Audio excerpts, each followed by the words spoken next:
Првата детска амбасада во светот Медјаши на 29 април реализира, односно одбележува значаен датум. 30 години од своето постоење.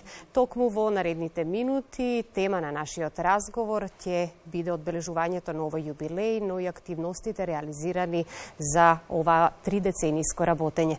Добро утро и добре дојде во Македонија наутро и посакувам на Ана Битолјан од Медјаши. Како сте утрова? Благодарам добро, благодарам исто и за поканата и за постојаното пратење на она што детската амбасада го прави, но и за обележувањето на овој стварно значаен јубилеј.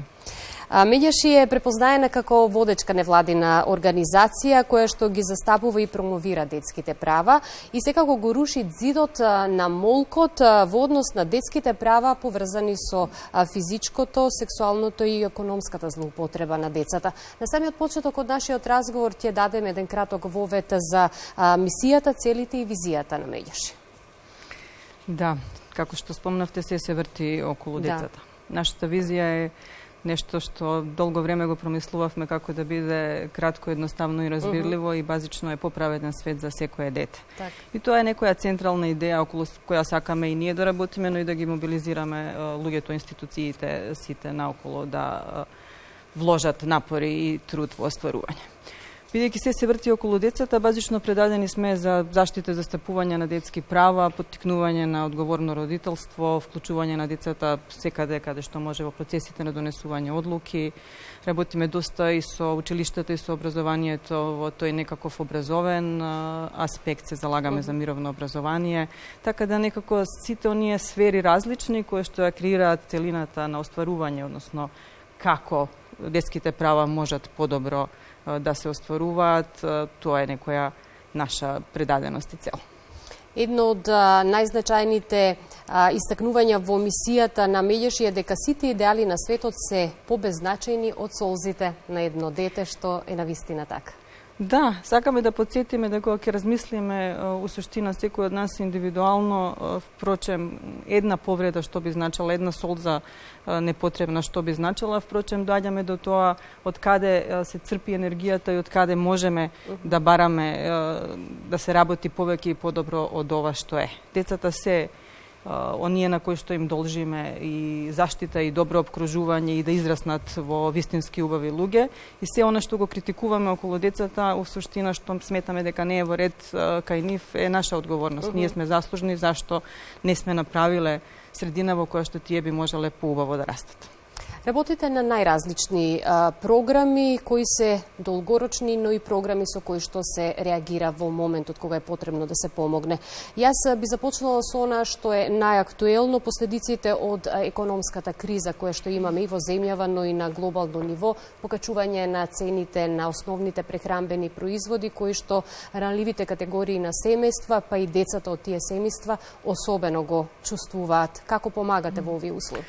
Да, прво го чувствуваат и кризата економска и се што се случува општествено двојно повеќе кај нив се одразува.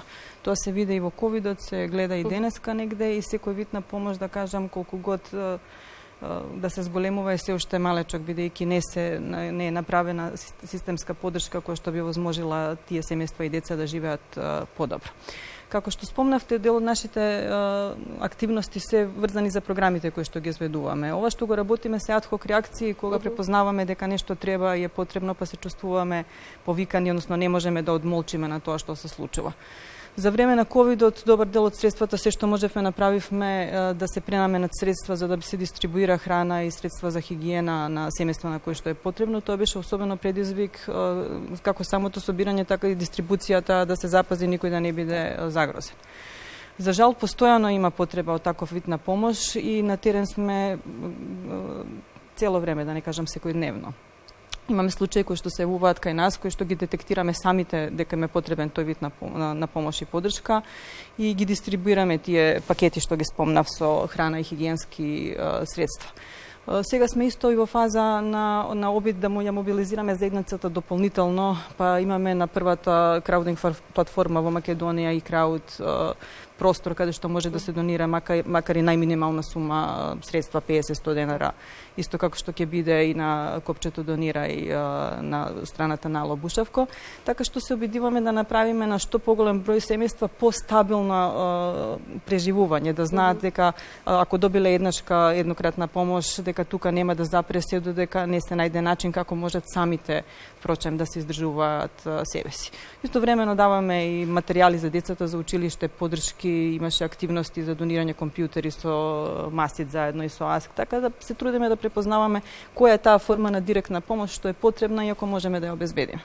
Како што рековте, иако во недостаток на системско решение, од големо значење е оваа помош и овие напори што ги прави Меѓаш да им помогне на ранливите категории семејства. Исто така помагате и одговарате во време на војна, во време на кризи, особено кога станува збор за воени кризи и бегалски кризи како резултат на воените действија. Сега е актуелна војната криза меѓу Украина и Русија. Помагате ли на бегалците кои што доаѓаат од Украина?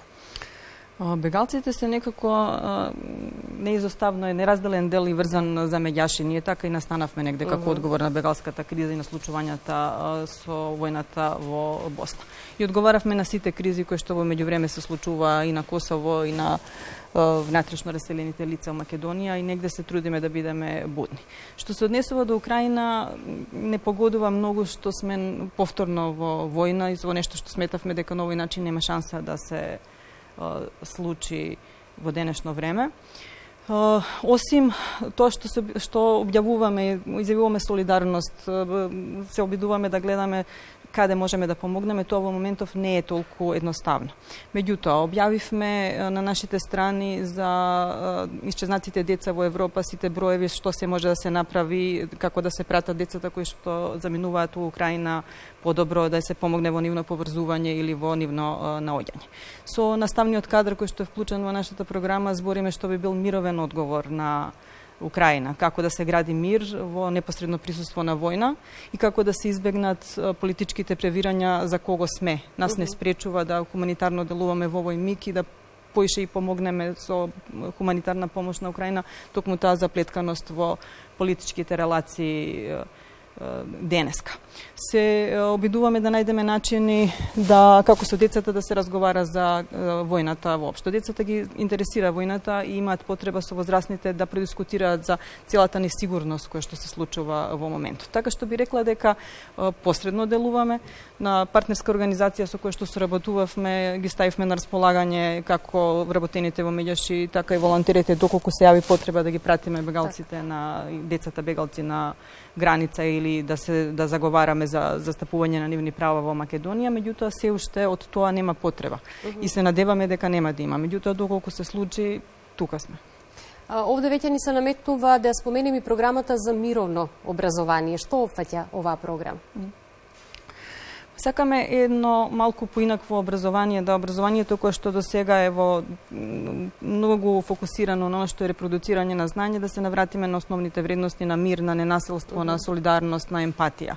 Да имаме образование кое што нема само да биде важно што ќе се научи, него како ќе се научи и како тоа што е научено може да не направи да бидеме подобри луѓе и подобри граѓани, да ненасилно разрешуваме конфликти, да се грижиме едни за други, да препознаваме насилството кое што е околу нас, да реагираме дури ако не ни се случува директно некаде.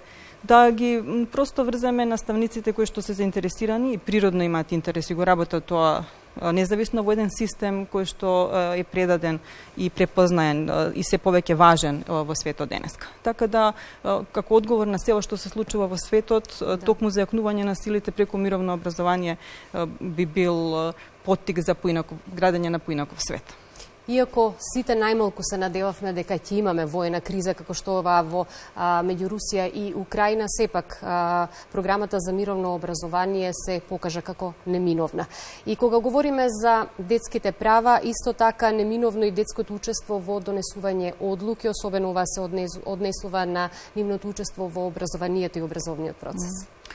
Кога поттикнуваме детското учество, тоа е еден од важните моменти, столбови на она што го работиме. Сметаме дека децата можат и треба да се застапуваат самите себе си, да се заврши оној однос кога возрастните решаваат што им требаат на децата, па само ги известуваат за тоа.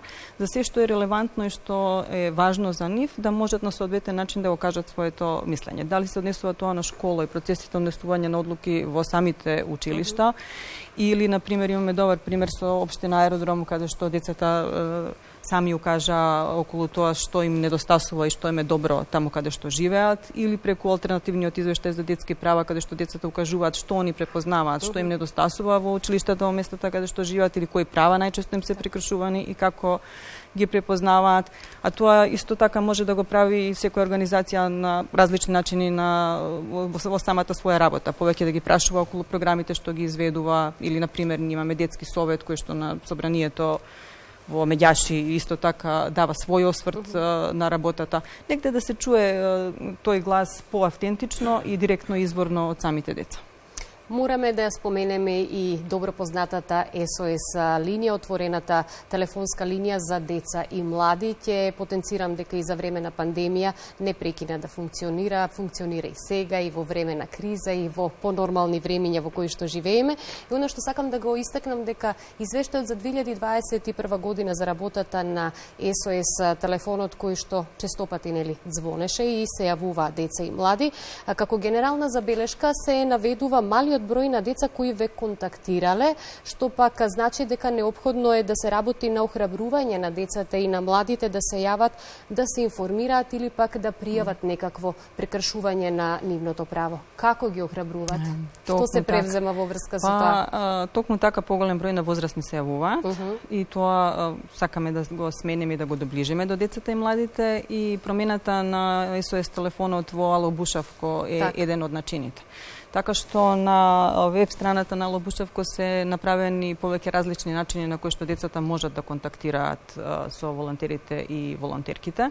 Истовремено се прават зголемени презентации по училиштата и обид да се допре и да се види зошто децата и младите помалку се јавуваат. Сметаме дека им е потребно охрабрување и чувство дека е тоа сигурна средина и дека ќе бидат и сериозно сватени, а и истовремено дека ќе бидат максимално заштитени во однос на тајноста на податоците. Бројот на јавувања се зголемува, што збори дека проблемите се помалку се кријат, но и за препознавањето на оваа линија како место каде што може да се обратат, дури и во моментите кога се јавуваат откако се обиделе институционално да ги решат одредените проблеми, па не успеале во тоа. Ова е поле на делување во кое што сите заедно треба да соработуваме за да што повеќе и подобро и побрзо се решаваат проблемите.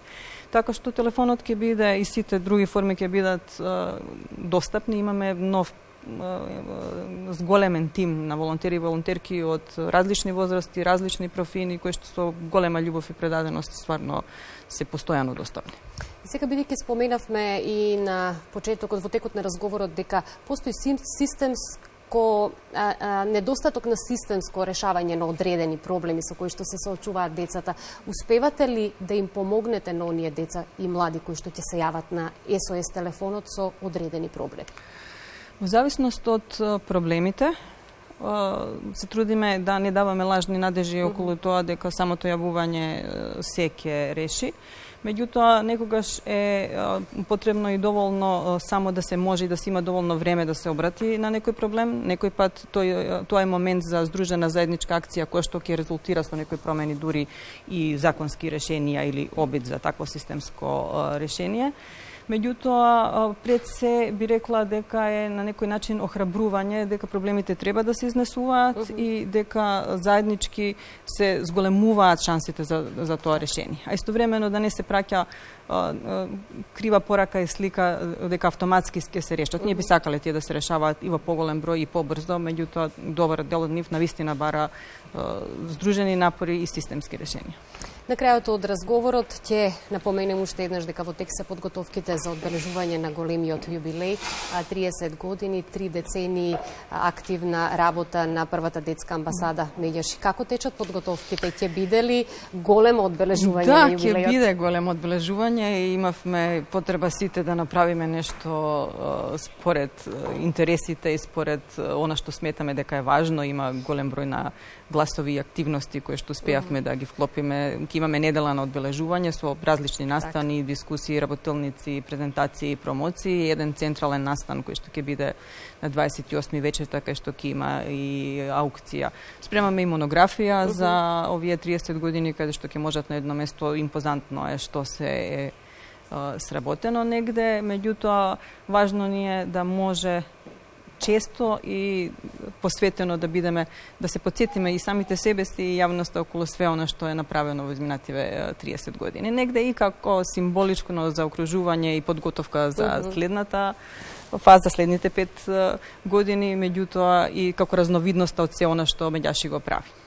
29 април е значајниот датум на одбележување на 30 годишниот јубилеј. Ќе имаме можности во Македонија наутро повторно да се навратиме на одбележување на овој датум. Ви благодарам многу за учеството во Македонија наутро и секако се гледаме во наредна прилика со представување нови активности. Ви благодарам и вас.